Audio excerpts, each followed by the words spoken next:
Good morning, good afternoon, good evening, ladies and gentlemen, wherever you are in the world. This presentation is from Pipoholics, and we are based in London, England. A little bit of background information on me. I've been a forex trader since around 2010.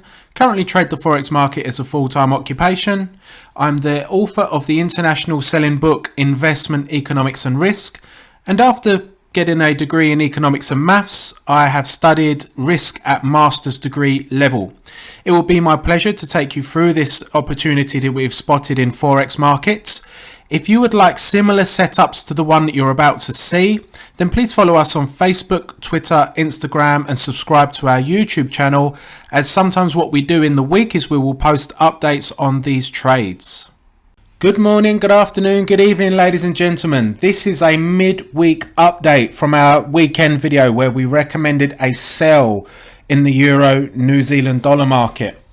And we just want to update you because things have become a lot more clearer from our perspective. So again, just to recap what we covered in the last video, this market was making higher highs, higher lows, higher highs, higher lows, put in a high, breached this trend line, which was the first sign of weakness, back tested it and failed. Ever since, it put in a high that was lower than this high, which again made us think that the bulls were losing control. We put in a low lower than this low, and we said at resistance, if this market fails, we recommended putting stop losses above the previous high.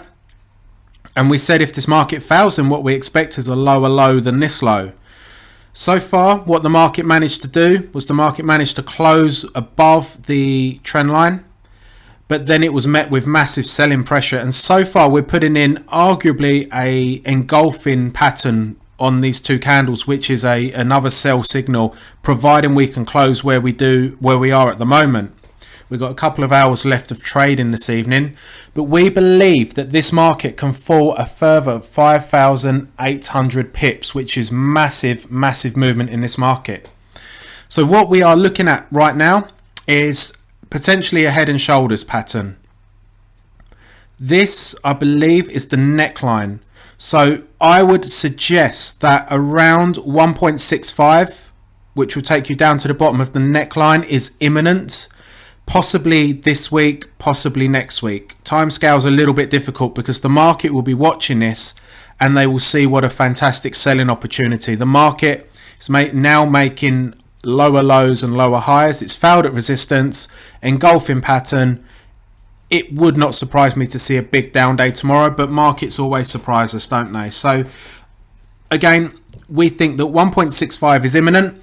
Upon a close below this neckline, 1.62 will become imminent thereafter, and that may not be the bottom of this market. We may well get down to around 1.55, but we will update you before that. So a massive movement. Fundamental news has gone our way. Arguably, we've always said that fundamentals come out in the charts first most of the time, and the fundamental news was that the dairy auction the figures from the dairy auction last night was bullish for the New Zealand dollar. It exceeded the previous fortnight's figures, and also some members of the European Central Bank mentioned today about their concerns over the strength of the euro. They said that their position may be attenuated in controlling inflation if the euro continues to strengthen. So that caused a sell-off over the board really in the euro today, which has obviously gone in our favour. But I believe that fundamental news apart, this will go down to 1.65, and then after that you may get a bounce and a break of that neckline, and we will see 1.62 imminently thereafter. If you would like to be updated, then subscribe to our YouTube channel. We're also on Facebook, Twitter and Instagram. The links below will take you directly to our account, and we do upload trades throughout the week.